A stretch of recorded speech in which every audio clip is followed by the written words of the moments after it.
Salašnícke figurálne plastiky legendárneho baču Petra Slosiara pred niekoľkými desaťročiami zviditeľnili Liptovskú porúbku, najmä na výstavách ľudovo-umeleckých výrobkov. Pred časom sme vám predstavili Slosiarovcov synov a dnes sa poshovárame s mladým Jakubom Moravčíkom, ktorý tiež čerpal vedomosti z rovnakej studnice poznania ako jeho učiteľ. Kubko, kedy sa u teba objavili prvé umelecké sklony? No ja si myslím, ja som začal s drevom už od malička vlastne. Prvé sklony, no neviem, či to boli umelecké, keď som detkovi nabil klince do kláta, čo babka spomína stále, tak tam už dačo asi vzniklo, že budem dačo robiť s drevom, aj keď to malo veľmi ďaleko od vyrezávania, ale začal som robiť zo začiatku loďky, ktoré sme si púšťali na vodu, či už tunak bolo na potoku, alebo u Starkej v Petre. No a neskôršie do tých tajov dreva vlastne ma zasvetil Peter Slosiar.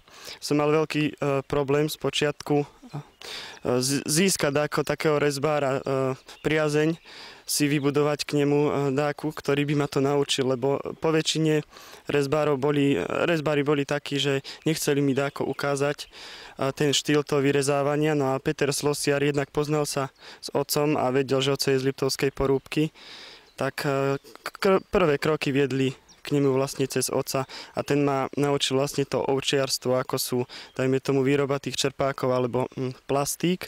No a tými krokmi sa vediem ďalej a chcem pokračovať v tom. Je to vlastne ľudová plastika. Čomu venuješ viac pozornosti? Plastikám alebo výrobe čerpákov, ovčiarským výrobkom? No čo sa týka ovčiarstva, asi všetkému. Či je to plastika, tá figurálna tvorba, či je to už na čerpákoch, alebo je to len tá figurka.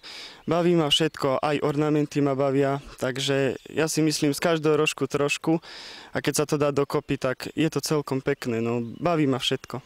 Aký druh dreva používaš? No na plastiky, napríklad čerpáky sa používa javor, jelša. Podľa toho, čo aký má materiál na vonkajšie sochy, ako tu vidíme, je to jaseň, dajme tomu dub a tie tvrdšie dreviny, aby tá socha vydržala tie poveternostné vplyvy, či dážď, či sneh. No a potom sa ďalej napúšťa, takže tie tvrdšie dreviny. Ktoré súsošia si vytvoril doposiaľ? No súsošia ešte žiadne, by som povedal. Sochy som vytvoril zo 6. Jedna je v Kráľovej Lehote, napríklad Janošík, má 3 metre. Potom tunak drevorúbač, do jednej firmy v Mikuláši som robil baču na latríne. Je toho viac, mám aj v škôlke dáke veci, v Liptovskom Hrádku, dáke lavičky, potom v Jasnej, takže je toho už pomerne dosť. No. Ktorú prácu si najviac vážiš?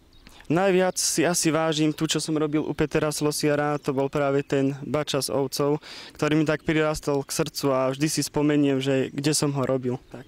Ktorý nástroj v rezbárčine je veľmi dôležitý a potrebný? No ako Peter Slosiar vravel, a kde som sa naučil, tak asi ten nožík. Jeden zo základu a s tým nožíkom vlastne, keď človek začne, tak sa dá hodne spraviť a je taký základ na začiatok. Ktorá vlastnosť je nevyhnutná pri práci? Ja si myslím aj tá trpezlivosť, no a predstavivosť toho tvorcu, že ide vytvoriť nejaké dielko, no aby si vedel predstaviť napríklad v tom kuse dreva niečo pekné. Kubko, je rezbárčina tvojim hlavným koníčkom, alebo máš aj niečo iné? No rezbárčina je takým ťahuňom v tých mojich ďalších koníčkoch, by som povedal, lebo ja tých koníčkov mám veľa. Fakt mňa baví, či ma baví auto, tá naša stará MBčka, alebo skoky na lyžiach, ktorým sa už venujem takmer 8 rokov, no a to je tiež taká srdcovka vlastne a týmito 3 vecami povedal by som, že sa doplňam vlastne v tom živote.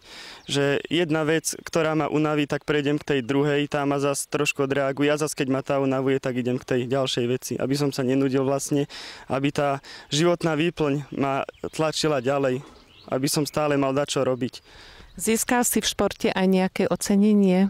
Viete čo, no ocenenie získal. Mám 2 bronzové medaily, jedny v skokoch na lyžiach v Banskej Bystrici z majstrovstiev Slovenska a taktiež na štrbskom plese. No ale v dnešnej dobe v tom športe nie sú tie peniažky, takže je to veľmi biedné a chodím vlastne skákať, sa dá povedať teraz, na vlastné triko, lebo už aj kamaráti pokončili, tréner je nezamestnaný, takže je to dosť ťažké, no, ale baví ma to stále.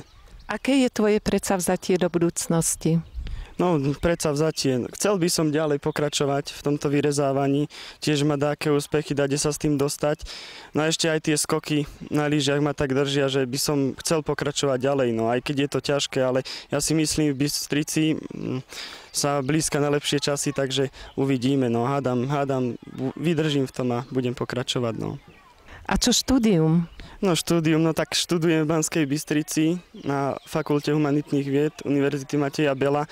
Vlastne tam je to spojenie s tým športom, takže preto som vravel v súvislosti s tým športom, že sa blízka na lepšie časy, lebo jednak študujem, môžem si ich zaskákať a je to veľmi dobrá kombinácia škola a šport. U koho máš najväčšiu podporu? Ja si myslím, základ je rodina, takže oco, mama, babka, starka, takže mám dobrých rodičov, ktorí ma podporujú. No.